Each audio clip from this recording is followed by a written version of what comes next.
Instruction में है a full wave rectifier consist of a transformer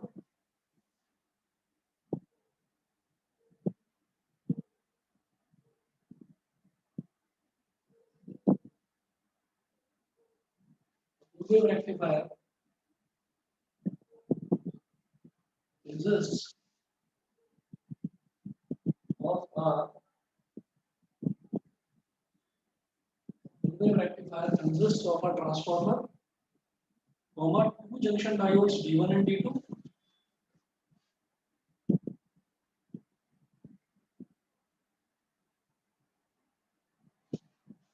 two junction diodes D1 and D2, and a load resistance R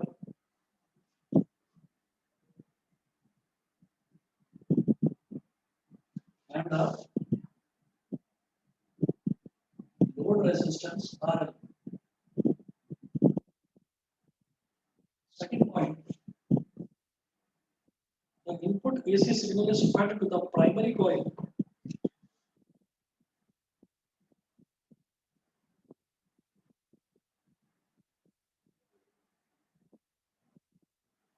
The input AC signal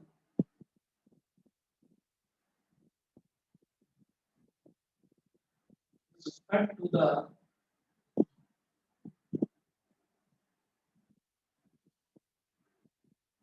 input AC signal is fed to the primary coil P of the transformer. Primary coil P of the transformer.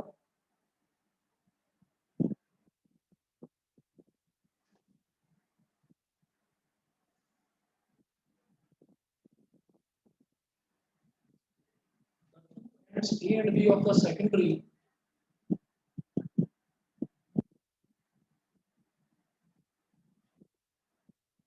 ends A and B of the secondary. The two ends A and B of the secondary are connected to the P ends of the diodes D1 and D2. Secondary को बोलते हैं S, secondary S are connected to the P ends of the diodes, P ends of the diodes D1 and D2. Full stop.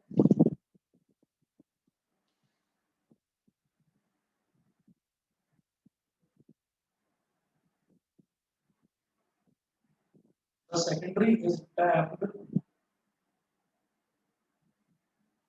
TA लिखा है TAPPAD. The secondary is tapped at its central point capital T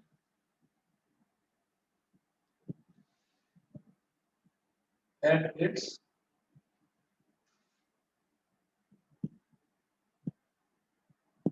central point capital T, which is connected to the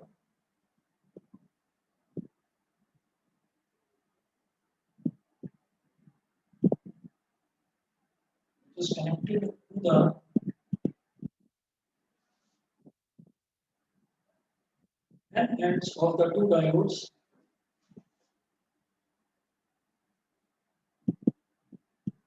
N ends of the two diodes N ends of the two diodes to the load resistance RL.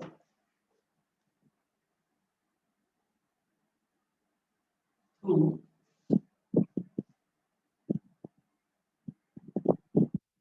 the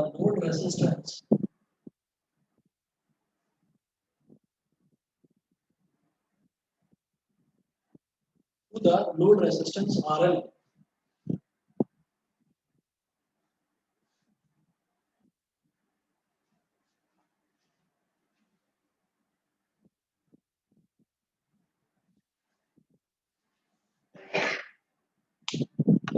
To the load resistance RL. फिर इसके बाद construction में सिर्फ इतने points, ये भी अभी जब डायग्राम इसका बना देंगे तो आपको लर्न करने की जरूरत नहीं पड़ेगी, अपने आप समझ में आ जाएगा। देखिएगा इसका डायग्राम कैसे बनेगा।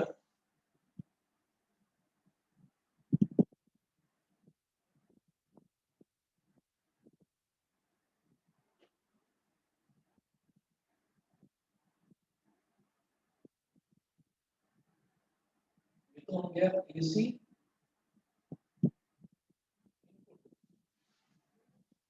ये तो एसी इनपुट हो गया। फिर उसके बाद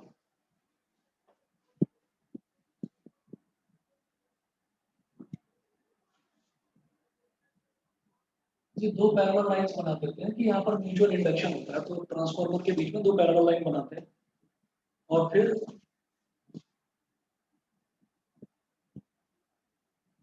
प्राइमरी वो सेकेंडरी में थोड़ी टर्म्स टर्म्स जो है वो थोड़ी कम बनानी है। यहाँ बीच में एक काम करो, तीन टर्म्स बना दो यहाँ पर।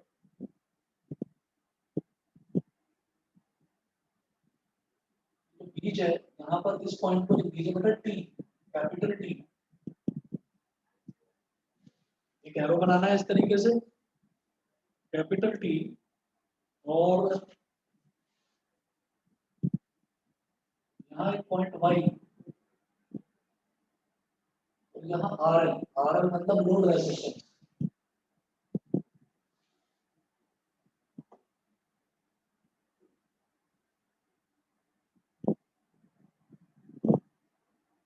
यहाँ पर है पॉइंट ए,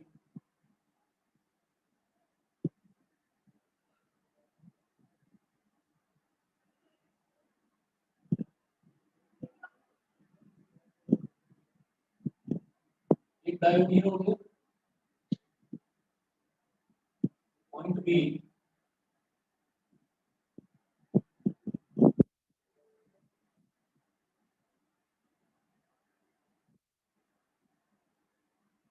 डायोड हो गया।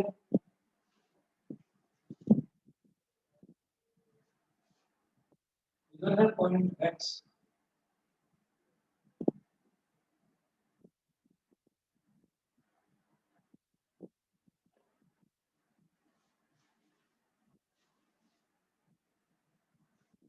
इस डायोड को बोल दीजिए D1, इस डायोड को बोल दीजिए D2, D1 और D2। ये जो कॉइल है जिसमें ज्यादा टर्न्स हैं उसको बोल दीजिए प्राइमरी, ये जो दूसरी वाली कॉइल है इसको बोल दीजिए सेकेंडरी। ऐसे डॉटेड बॉक्स बना लीजिए, इसको बोल दीजिए ट्रांसफार्मर।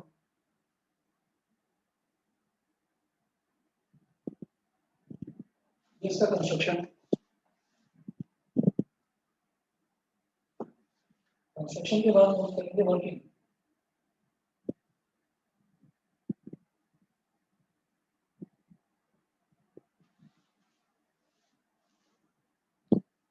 वर्किंग में लिखेंगे at any instant the voltages at the end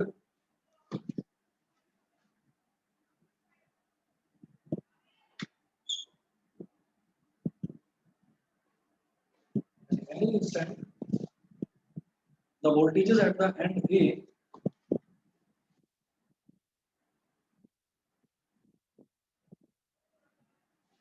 any instant the voltages at the end A, bracket में लिखिएगा input of D1,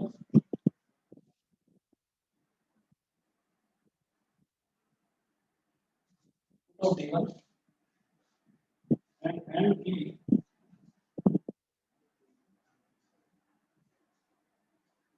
and B, bracket में लिखिएगा input of D2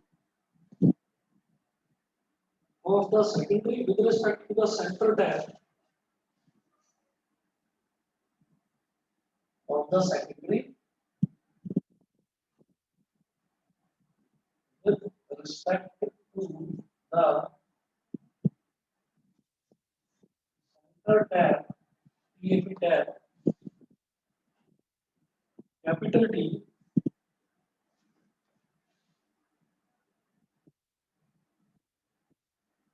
will be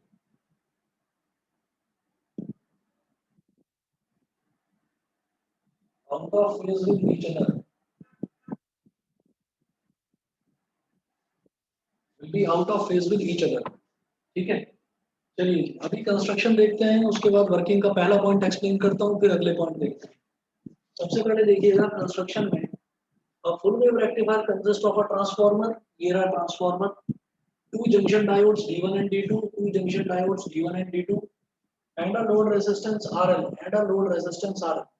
ये लोड रेजिस्टेंस RL ना इसमें कुछ इस तरह से कनेक्ट करा जाता है कि इसको सेंटर में एक वायर से कनेक्ट कर दिया गया, ठीक है, वायर से कनेक्ट कर दिया गया। तो ये कॉइल में हम वायर को किसी को भी कॉइल में हम वायर को फिक्स नहीं कर सकते, कॉइल से वायर को केवल टच करा जाता है। तो वो जो वायर को टच करते हैं, टच करना ऐसे हो गया जैसे कि हम मोबाइल फोन पर अपना टच करते हैं ना, उसको बोलते हैं कि हमने टैप किया स्क्रीन को, तो इसीलिए उसको टैपिंग बोला जाता है। तो आप ये देखिएगा कि जब भी कॉइल है तो कॉइल में वायर को फिक्स नहीं करा जाता, वायर को सिर्फ टच करा जाता है, that touching is known as tapping. तो ये टी को जो है ये सेंटर टैपिंग बोल दिया गया। सेंटर टैपिंग का मतलब जो सेकेंडरी कॉइल है, सेकेंडरी कॉइल के सेंटर में जस्ट इसको टच करके छोड़ दिया गया, ठीक है। अब ये लगा हुआ है बीच में लोड रेजिस्टेंस, तो लोड रेजिस्टेंस हमेशा बीच में लगाया जाएगा। क्या उसके बाद अगला पॉइंट देखिए, the input AC signal is fed to the primary coil P of the transformer. जो इनपुट एसी है उसको प्राइमरी कॉइल पी में दिया जाएगा, तो सिंपल सी बात है। मुझे रेक्टिफायर में करना क्या है, मुझे तो इनपुट पर एसी देना है, आउटपुट में मुझे डीसी चाहिए, डायरेक्ट करंट। फिर third point है, the two ends A and B of the secondary are connected to the P ends of the diodes D1 and D2। जो ये वाला है D1 और D2, तो यहाँ पर टू एंड्स A और B, सेकेंडरी का एक एंड तो हो गया A, सेकेंडरी का दूसरा एंड हो गया B, इसको दोनों डायोड्स के P वाले रीजन से कनेक्ट करा जाता है। अगला point, the secondary is tapped at its central point which is connected to the ends of the two diodes through load resistance RL। जो सेकेंडरी है उसको सेंटर में टैप करा जाता है, यानी कि सेंटर में एक वायर टच करा जाता है through load resistance RL। RL जो है वो एन एंड से कनेक्टेड है। RL देखो यहाँ पर भी पहले डायोड के एन एंड से कनेक्टेड है, दूसरे डायोड के भी एन एंड से कनेक्टेड है। बता दीजिए ये चारों पॉइंट्स क्लियर है कंस्ट्रक्शन के? कंस्ट्रक्शन को फिगर से रिलेट कर पा रहे हो? Yes sir. Yes sir. ठीक है, उसके बाद वर्किंग देखिएगा। वर्किंग में जो ये पहली लाइन लिखी हुई है, इस पहली लाइन का मतलब बेहद आसान है। At any instant the voltage is at the end A, यानी कि किसी भी इंस्टेंट पर, जब मैं पूरे इस सर्किट को स्टडी करूंगा तो कभी भी किसी भी टाइम पर वोल्टेज जो एंड ए पर वोल्टेज होगी और जो एंड बी पर वोल्टेज होगी वो with respect to the centre tap will be out of phase with each other. Centre tap मतलब यहाँ पर जो वोल्टेज है और यहाँ पर जो वोल्टेज है वो इस सेंटर टैप की वजह से, सेंटर टैप की वजह से वो आउट ऑफ फेज होगी। आउट ऑफ फेज का मतलब क्या है? अब डायोड्स में आउट ऑफ फेज का मतलब क्या होता है? डायोड्स में आउट ऑफ फेज का मतलब ये, इन फेज का मतलब ये है कि दोनों डायोड साथ साथ काम कर रहे हैं, और आउट ऑफ फेज का मतलब ये है कि ये डायोड काम करेगा तो ये काम नहीं करेगा, ये डायोड काम करेगा तो ये काम नहीं करेगा। दोनों आउट ऑफ फेज है डायोड, यानी कि दोनों मुंह बुला के बैठे हुए हैं कि मैं काम करूंगा तो तुझे नहीं करने दूंगा, तू काम करेगा तो मैं काम नहीं करूंगा, ठीक है। तो एक टाइम पर एक ही डायोड काम करेगा। ये इसकी वर्किंग का पहला पॉइंट है। डायोड्स के केस में आउट ऑफ फेज का मतलब ये होता है एक टाइम पर एक डायोड का काम करना, दूसरा काम नहीं करता। वो काम कैसे नहीं करता वो अभी आप समझ जाएंगे, ओपन सर्किट हो जाता है, ठीक है। देखिए नेक्स्ट पॉइंट आपको लिखना है, suppose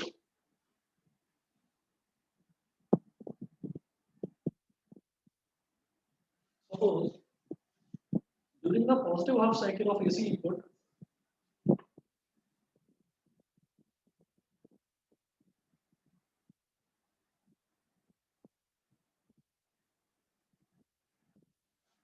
suppose during the positive half cycle,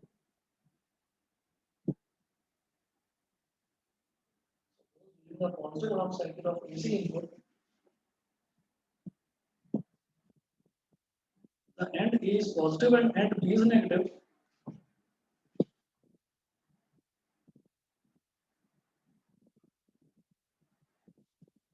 A is positive and B is negative.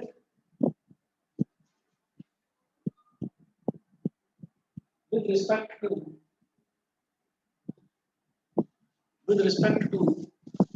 center tab capital T. With respect to center tab capital T.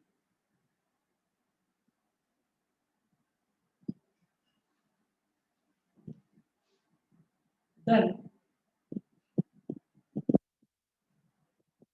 diode B1 gets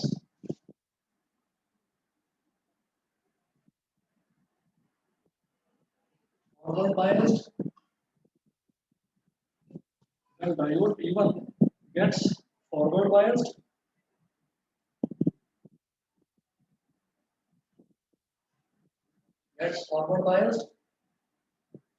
and conducts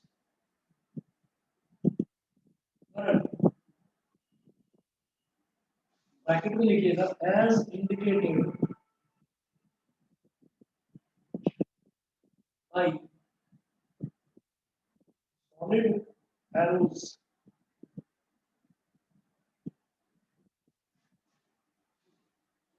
अभी मैं solid arrows में बना लिया हूँ, बस ये लिखते लिखते जाइए। अभी बताऊंगा क्या कहानी है और आपको मुझे लगता है समझ में आ ही जाएगा। And the diode D2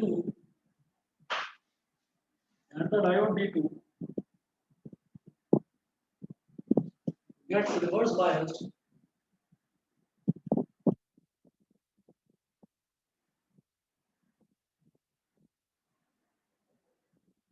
and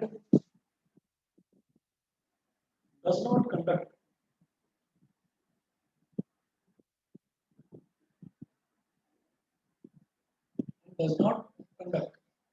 अगला पॉइंट लिखें during the negative half cycle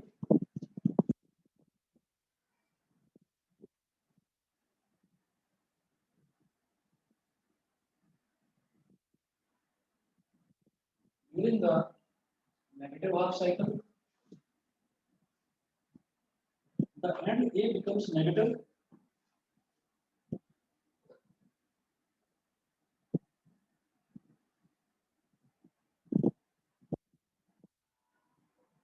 the end A becomes negative and end B becomes positive and the end B becomes positive with respect to the center tab with respect to the center tab capital T.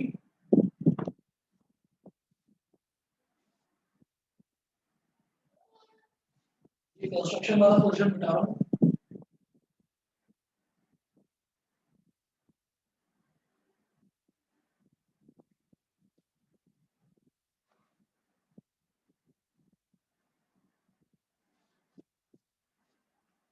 with respect to the center tab capital T.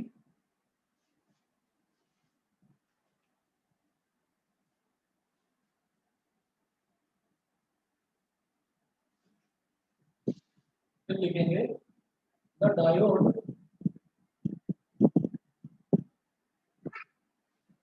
D1 gets reverse biased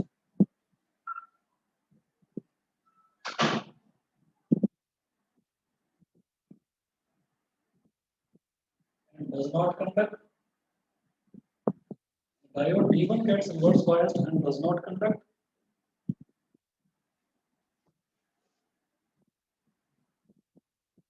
And diode D2 gets forward biased. D2 gets forward biased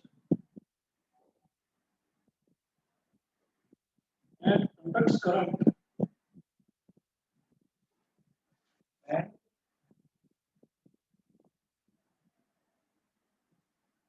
conducts current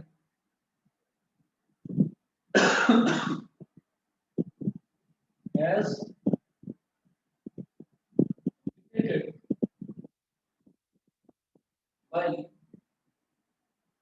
broken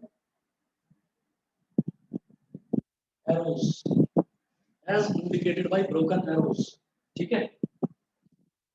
This way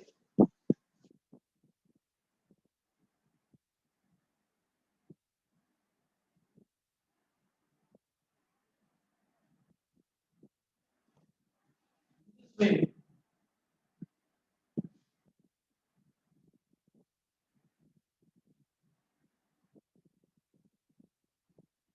during both half cycles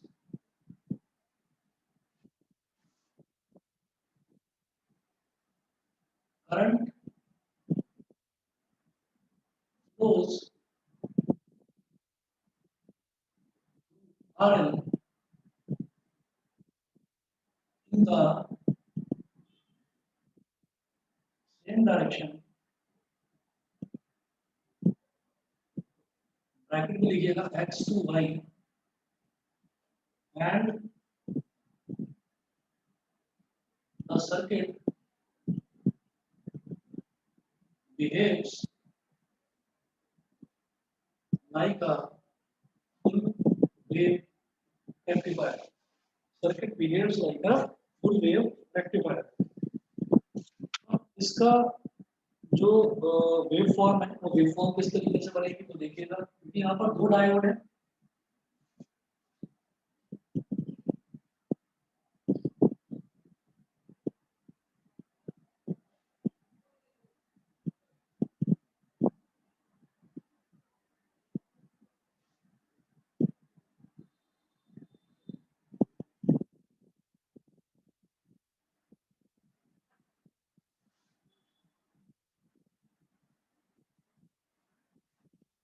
ये तीन बनाइएगा plots.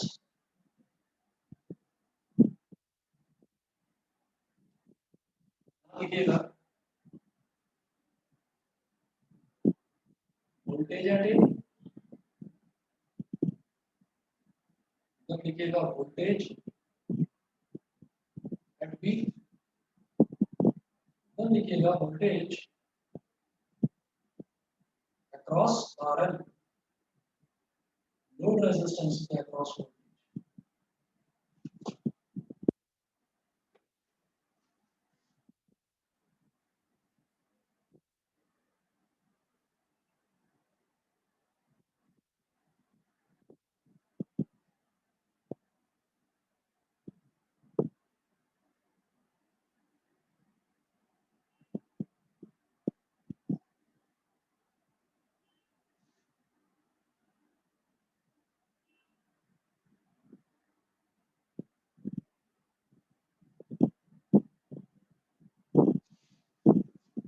अब आप देखिएगा यहाँ पर हमने ये बता दिया था शुरुआत में ही कि ये जो सेंटर टैपिंग है, सेंटर टैपिंग की वजह से क्या है कि दोनों टाइम पर एक ही डायोड काम करेगा, दोनों will be totally out of phase. मतलब अगर इसकी पॉजिटिव हाफ साइकिल है तो इसकी नेगेटिव हाफ साइकिल है,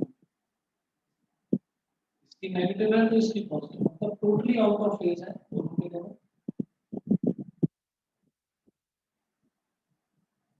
इस तरीके से ये होगा. ठीक है, ठीक है. अब आप ये देखिएगा, अगला देखो, suppose during the positive half cycle of AC input, ये वाला सेकंड पॉइंट. फर्स्ट वाला तो बता दिया था कि totally out of phase with each other है, तो आउट ऑफ फेज से हमारी ये वेव फॉर्म बन गई कि अगर ए पर पॉजिटिव हाफ साइकिल है तो बी में नेगेटिव हाफ साइकिल होगी, अगर ए में नेगेटिव हाफ साइकिल है तो बी में पॉजिटिव हाफ साइकिल, अगेन ए में पॉजिटिव तो बी में नेगेटिव, मतलब दोनों आउट ऑफ फेज काम करेंगे. ठीक है. Suppose during the positive half cycle of AC input, the end A is positive and end B is negative with respect to center tap capital T.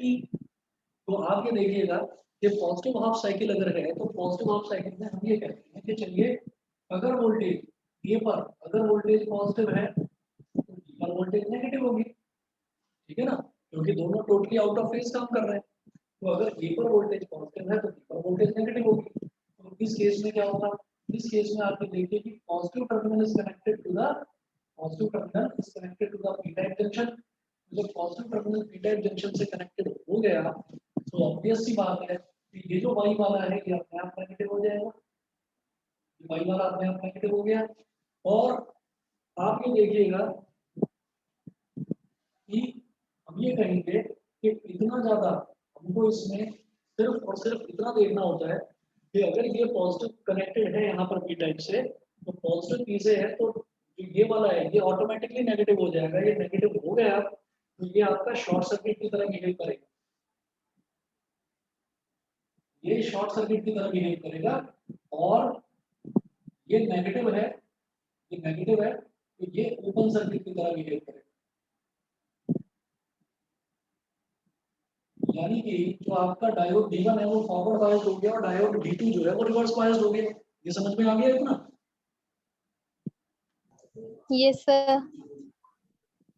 Clear है आकृति? Yes, sir. ठीक है, तो ये आपका ये क्योंकि पॉजिटिव है पी से कनेक्टेड तो ये ऑटोमेटिकली नेगेटिव डेवलप हो गया यहाँ पर। तो ये आपका शॉर्ट सर्किट हो जाएगा तो करंट यहाँ से फ्लो करेगा इस तरह से। ये तो ओपन हो गया, ये ऐसे करंट फ्लो करेगा, ऐसे ऐसे ऐसे ऐसे और ऐसे। ठीक है, तो आरएल में करंट फ्लो करने लगा as indicated by solid arrows। तो solid arrows आपने ऐसे दिखा दिए। उसके बाद देखिएगा फिर हम ये कहते हैं during the negative half cycle, तो नेगेटिव हाफ साइकिल में उल्टा हो जाएगा। जो ए वाला एंड है वो नेगेटिव और बी वाला एंड पॉजिटिव। अच्छा, जो हमारी पॉजिटिव हाफ साइकिल थी, पॉजिटिव हाफ साइकिल यानी कि वोल्टेज एट ए पॉजिटिव था, वोल्टेज एट बी नेगेटिव था। तो ये जो हमारा डायोड D1 है, डायोड D1 ने क्या करा, ये फॉरवर्ड बायस हो गया। फॉरवर्ड बायस मतलब शॉर्ट सर्किट हो गया, तो इसके थ्रू करंट फ्लो करने लगा। तो जब इसके थ्रू करंट फ्लो करेगा तो यानी कि ये जो है ये हमारा फॉरवर्ड बायस हो गया। तो जो करंट इसमें जा रहा है ना एग्जैक्टली वही करंट लोड रेजिस्टेंस आरएल में आएगा। तो आप ये देखिएगा कि ए में कौन सा करंट जा रहा है, ये पॉजिटिव वाला, तो एग्जैक्टली यही करंट आरएल में जाएगा। आरएल में मेरे को ये आउटपुट मिल गया। ये समझ में आ गया? Yes, sir. ये Yes, समझ sir. में आ गया? अब देखिएगा, अब नेगेटिव हाफ साइकिल की बात करते हैं, यानी कि अब ए पर नेगेटिव विद नेगेटिव वोल्टेज और बी पर पॉजिटिव। जब बी पर पॉजिटिव तो ये ऑटोमेटिकली नेगेटिव डेवलप हो गया। तो ये क्या होगा, ये तो हो जाएगा शॉर्ट सर्किट, फॉरवर्ड बायस हो गया तो ये शॉर्ट सर्किट, और ये रिवर्स बायस यानी कि ये ओपन सर्किट। ओपन सर्किट यानी कि ये सर्किट आपका खत्म हो गया, इसमें अब करंट कोई जाएगा ही नहीं, सारा का सारा करंट शॉर्ट सर्किट में चला जाएगा। तो यहाँ से करंट ने इस तरह से फ्लो करना शुरू करा। देखिए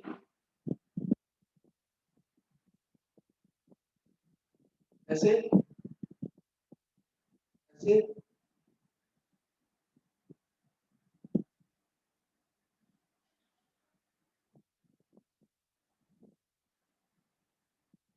तो ये हो गए ब्रोकन एरोस, मतलब डॉटेड एरोस से मैंने दिखाया। तो जब ये शॉर्ट सर्किट हो गया तो करंट ऐसे फ्लो करेगा और इस तरीके से किस डायरेक्शन में जा रहा है, इसमें भी ये एक्स वाई की डायरेक्शन में जा रहा है। तो इस टाइम हमारा डायोड D2 फॉरवर्ड बायस है, तो ये शॉर्ट सर्किट और ये ओपन सर्किट हो गया, तो ऊपर वाला काम नहीं करेगा। समझ गए? तो ये ओपन सर्किट और शॉर्ट सर्किट तो मैंने आपको समझाने के लिए बनाकर दिखाया था। फाइनली डायग्राम इसका ये है। ठीक, उसके बाद आप ये देखिएगा कि हमारे बी पर जो वोल्टेज है वो पॉजिटिव है। तो बी पर वोल्टेज पॉजिटिव है, तो यानी कि ये वाला बी पर वोल्टेज पॉजिटिव हो गया, ए की वोल्टेज नेगेटिव हो गई। तो आपका जो ये वाला है ए वाला यानी कि डायोड D1 ये तो रिवर्स बायस हो गया यानी कि ओपन सर्किट। तो जितनी वोल्टेज बी पर है, जितनी वोल्टेज यहाँ बी पर आ रही थी, क्योंकि ये शॉर्ट सर्किट हो गया उतनी ही वोल्टेज आरएल में पहुंच जाएगी। तो इस साइकिल में जितनी वोल्टेज बी पर है उतनी की उतनी वोल्टेज ही यहाँ आरएल पर पहुंच जाएगी। तो एग्जैक्टली ये वोल्टेज यहाँ पर आ गई। फिर अगली साइकिल फिर वही कि ए पॉजिटिव हो गया, पॉजिटिव हाफ साइकिल, तो पॉजिटिव हाफ साइकिल एग्जैक्टली यहाँ मिल जाएगी मेरे को आरएल पर। ठीक है, फिर अगला जो साइकिल है उसमें बी पर पॉजिटिव हो गया, तो बी की पॉजिटिव हाफ साइकिल एग्जैक्टली यहाँ मिल जाएगी मेरे को आरएल। तो इन दिस वे आप ये देखिएगा कि पूरी कंप्लीट वेव के लिए मेरे को पूरा फुल वेव रेक्टिफिकेशन मिल रहा है, मतलब फुल वेव मेरे को पॉजिटिव हाफ साइकिल में वोल्टेज मिलती है, this is called complete direct current for full wave rectifier. Full wave rectifier में पूरी की पूरी वेव के लिए मुझे सारी की सारी वोल्टेज पॉजिटिव साइड में ही मिलती है। समझ गए? Yes, sir. Both half Yes, cycles sir. current flows through RL in the same direction x to y and the circuit behaves like a FWR यानी कि full wave rectifier। तो इस तरह से आपका जो ये है ये full wave rectifier की तरह काम करता है। इसके बाद जो है इसके बाद आपके 3 टॉपिक्स बच रहे हैं। इसमें 3 टॉपिक्स क्या सब टॉपिक्स हैं। आप समझिए photo diode, light emitting diode और सोलर सेल। तीनों जो है तीनों का थ्योरेटिकली टॉपिक है। थ्योरेटिकली कैसे ये काम करते हैं, वर्किंग है उसकी, उसका एक डायग्राम है और वेवफॉर्म। तो आप कहेंगे तो मैं 1 या 2 क्लास लेकर इसको करा दूंगा और कहोगे तो मैं इसकी थ्योरी आपको व्हाट्सएप कर दूंगा। मतलब सिर्फ और सिर्फ पढ़ने का ही है, इसमें कोई कॉन्सेप्ट नहीं है। ये बता दीजिए हाफ वेव और फुल वेव तो समझ में आ गया? Yes, sir. मुझे बता देना अगर आप कहोगे तो ये फोटो डायोड, एलईडी और सोलर सेल मैं करा दूंगा, नहीं तो फिर मतलब सर आप बता देना नोट्स कहाँ से बनाने हैं, हम बना देंगे, सब एक बार एक्सप्लेन कर देंगे। ठीक है, तो मैं बता दूंगा। थ्योरेटिकल पोर्शन आपको नोट ना करवा के मैं मार्क करके आपको ऐसा दरोड़ा में से ही भेज दूंगा और बाकी मैं समझा दूंगा, डायग्राम बनाकर समझा दूंगा। Okay, sir. ये दोनों तो क्लियर है? Okay, sir. Yes, sir. Yes, sir. यहाँ तक जो मेन टेक्निकल टॉपिक थे इस चैप्टर के वो यहाँ तक खत्म होते हैं। और अगर इसमें कोई भी चीज आकृति या क्रिया कोई भी चीज अगर लगती है कि नहीं समझ में आएगी, दोबारा बतानी है तो प्लीज बता देना। ठीक है? Okay, sir. Okay, sir. चलिए जी, ठीक है, फिर आज के लिए इतना ही करते हैं। Good night, sir. Thank okay, you. Good night. Good night, sir. Bye, sir. Okay, bye.